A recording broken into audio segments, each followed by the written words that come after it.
தேவ பிள்ளைகளே, நல்லா வசனம் கேட்டு உனக்கு விரோதமாக எவ்வளோ பெரிய ப்ராப்ளம் இருந்தாலும் நீ உன் கூட கர்த்தர் இருக்கிற மாதிரி நீ ஃபீல் பண்ணினா தைரியமாக அதை ஃபேஸ் பண்ணு. கர்த்தர் உன் கூட வந்து ஜெயத்தை தருவா. ஃபைனான்ஷியல் ப்ராப்ளம், பிஸ்னஸ் ப்ராப்ளம், வீட்டு ப்ராப்ளம், படிப்பு ப்ராப்ளம், வீட்டில் பிரச்சனைகள், எதுக்குமே பயப்படாத. உன் கூட கர்த்தர் இருக்கிற மாதிரி நீ வாழ்க்கையை நடத்து. ஃபீல் பண்ணும் ஹார்ட்டில் ஜீசஸை, காடோடைய ப்ரெசன்ஸை ஃபீல் பண்ணும். உனக்கு விரோதமாக எவ்வளோ பெரிய ப்ராப்ளம் கிட்ட பயப்படாத. உங்ககிட்ட கர்த்தர் இருக்கிறார். உலகத்தில் இருக்கிறவனிலும் எனக்குள் இருக்கிறவர். இந்த ஃபீலிங் உனக்கு இருந்தா பெரிய ப்ராப்ளம் கூட சால்வ் ஆகும். அட்டென்ட் பண்ணாத. காடை ப்ராக்டிஸ் பண்ணு. ஆண்டவருடைய ப்ரெசன்ஸை எல்லா பிரச்சனையிலையும் ஆண்டவர் ப்ரெசன்ஸை ப்ராக்டிஸ் பண்ணு. பிரச்சனைக்காக ப்ராக்டிஸ் பண்ணாத. இந்த சூழ்நிலையிலும் நான் உங்களை ஃபீல் பண்ணோம். ஆண்டவர் என்ன பிரார்த்தனை பண்ணோம்?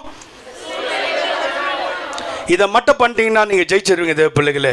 இன்றைக்கி இருக்கிற ப்ராப்ளமை பார்த்துன்னு வாழ்க்கையை நீ வந்து முடிவுக்கு கொண்டு வந்துடாத. முடிஞ்சிச்சுடான் இல்லை, உனக்கு நல்ல அற்புதங்கள் நடக்கும். ஆமே, நீ நான் ஆராதிக்கிற தேவன், அற்புத அடையாளங்களை செய்கிற தேவன்.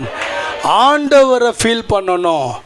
அதை நீ இழந்துட்டினா, பாவம் செஞ்சிட்டினா, நீ கெட்ட வார்த்தைகளை பேசிட்டா, நீ சினிமா பார்த்துட்டினா, தண்ணி அடிச்சிட்டினா, சிகரெட் குடிச்சிட்டினா, நீ நீ நீ நீ குறி கேட்டுட்டினா, விக்கிரகாராதனை பண்ணிட்டினா, ஃப்ரெண்டும் கூட சேர்ந்து நீ பப்புக்கு போய் டான்ஸ் ஆட்டினா, முடிஞ்சிச்சு.